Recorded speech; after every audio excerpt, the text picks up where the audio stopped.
आप यहाँ पे जो पुरुष है, बहुत सारे पुरुष है यहाँ पे जो अटेंड कर रहे हैं, तो उनको अच्छे मेंटल हेल्थ के लिए, पुरुषों के लिए आप क्या टिप्स देंगे?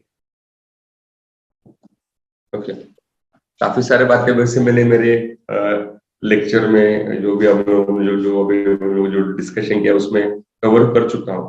उसको अगर थोड़ा थोड़ा समराइज करेंगे तो हम लोग शायद से ये कुछ पॉइंट पॉइंट आउट करेंगे। एक तो ये है ना कि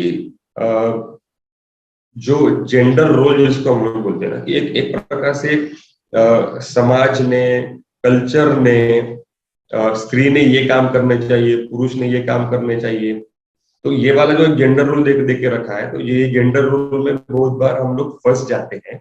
और ये जेंडर रोल में फंसने के वजह से हम लोग खुद को रिस्ट्रिक्ट कर लेते हैं चीजों में। ये करना है, ये नहीं करना है, ये करेंगे तो ये पुरुष का काम है, ये करेंगे तो ये स्त्री का काम है। वो हर जगह से होता है। कौन से कपड़े पहनने हैं, किस प्रकार से खुद को ग्रूम करना है, किस प्रकार से चीजें खरीदनी है, किस प्रकार से बातें करनी है, हर कोई जो डोमेन है अपना लाइफ का, इसमें हम लोग ये जेंडर रोल की वजह से फंस जाते हैं और इसके वजह से हम खुद को रिस्ट्रिक्ट कर लेते हैं।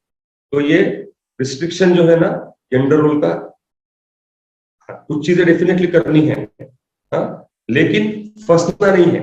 ये एक इम्पोर्टेंट है, क्योंकि ये जहां पे भी हम लोग फिक्स हो जाते हैं, हम लोग बोलते हैं ना कि रुक गए तो शायद से हम लोग आगे नहीं बढ़ पाते। तो वैसे जेंडर रोल में भी अगर रुक जाते हैं, फंस जाते हैं, तो आगे नहीं बढ़ पाएंगे। वो प्रोसेस होना चाहिए। अपना लाइफ जो है हमेशा वो डायनामिक होता है, वो कभी स्टैटिक यानी एक तरीके से नहीं चलता है। ईसीजी रुक गया तो हम लोग रुक जाएंगे, ठीक है। तो उसके अलावा और एक पार्ट है कि हम लोग जिसको बोलेंगे ना कि अपने इमोशंस को पुरुषों ने समझना जरूरी है कि मुझे गुस्सा क्यों आ रहा है, मुझे यहाँ पे बुरा क्यों लग रहा है, मुझे खुशी क्यों लग रही है, मुझे फ्रस्ट्रेटेड फीलिंग क्यों लग रहा है। तो इमोशंस जो है जितने स्त्रियों में है उतने ही पुरुषों में भी है।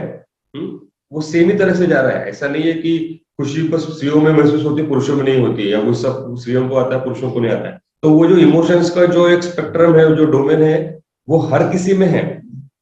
हमें उसको एक्नॉलेज करना है, हमें उसको समझना है कि हाँ, ये मेरे साथ हो रहा है। तो एक बार वो अगर समझ में आया ना, तो हम लोग उसको कैसे कैसे मैनेज करना है, वो उस प्रकार से उसमें स्टेप्स ले सकते हैं।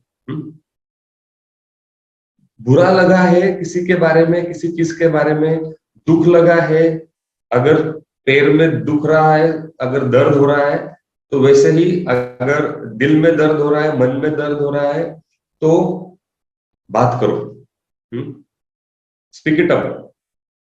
तो हमेशा जरूर नहीं है कि हर कोई समस्या के लिए अपने रिश्तेदार है, अपने फैमिली मेंबर से, अपने पार्टनर से, वाइफ है, अपने बच्चे हैं, अगर किसी का अगर बच्चा अगर उम्र में बड़े हैं, 20-25 साल के ऊपर चले गए, तो उनके साथ भी डिस्कस कर सकते हैं। ये भी हम लोग कभी कभी पकड़ के चलते हैं, वो तो बच्चे, वो तो क्या समझेंगे मेरी मेरी प्रॉब्लम। तो कम्युनिकेशन अच्छा करना जरूरी है, एक्सप्रेशन ऑफ इमोशंस अच्छा करना जरूरी है। तो ये एक पार्ट है। तीसरा और एक इम्पोर्टेंट है ना कि अपने अपने जो इमोशनल नीड्स है, पुरुष जो होते हैं ना, हमेशा एक प्रकार से ये भी एक स्टेरियोटाइप है कि मुझे खुद के लिए कुछ खरीदना नहीं है, मुझे बस जिम्मेदारी निभानी है, या अगर मैं नहीं करूंगा तो कोई कोई दूसरा नहीं कर पाएगा या फिर नहीं करेगा। और फिर जो है ना, ये जो भी कुछ बोझ है, रिस्पॉन्सिबिलिटी का जो बोझ है, जो एक इमोशंस का बोझ है, कि जो अपने खुद के इमोशनल नीड्स भी नहीं समझ पाती है, इसके वजह से हम लोग खुद को कैरी करते रहते हैं। पुरुष जो है खुद को कैरी करते रहते हैं, जिसको हम लोग बोलते हैं ना कि जिंदगी कट जाता है बस। हाँ, और वो जिंदगी कट जाता है इसके वजह से कभी कभी खुद के जो प्रोग्रेशन है वो रुक जाते हैं। तो अपने इमोशनल नीड्स समझना जरूरी है, रिस्पॉन्सिबिलिटी है, जिम्मेदारी है,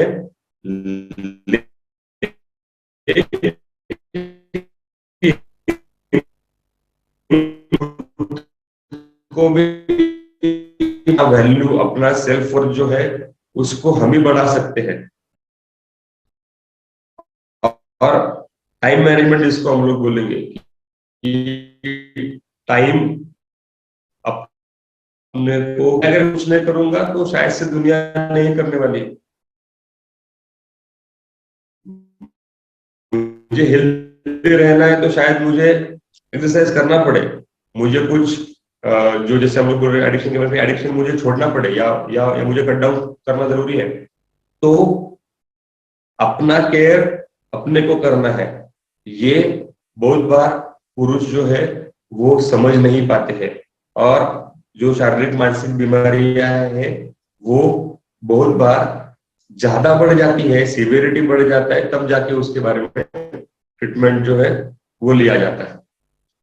और इम्पोर्टेंट है, पुरुषों ने यहाँ पे एक और समझना जरूरी है कि जो अपने जो बच्चे हैं या जो फैमिली की रिस्पॉन्सिबिलिटी है, तो कभी कभी ऐसा होता है ना कि हम लोग जो है ना कि अपने काम धंधे में, अपने कारोबार में बहुत बिजी होते हैं, उसमें काफी अच्छा सक्सेस भी कर लेते हैं, लेकिन इसमें कभी कभी इग्नोरेंस हो जाता है।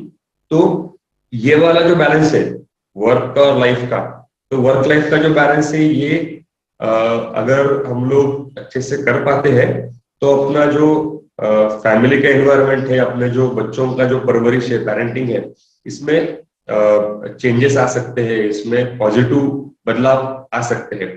तो हर कोई जो यहाँ पे जो पुरुष है, जो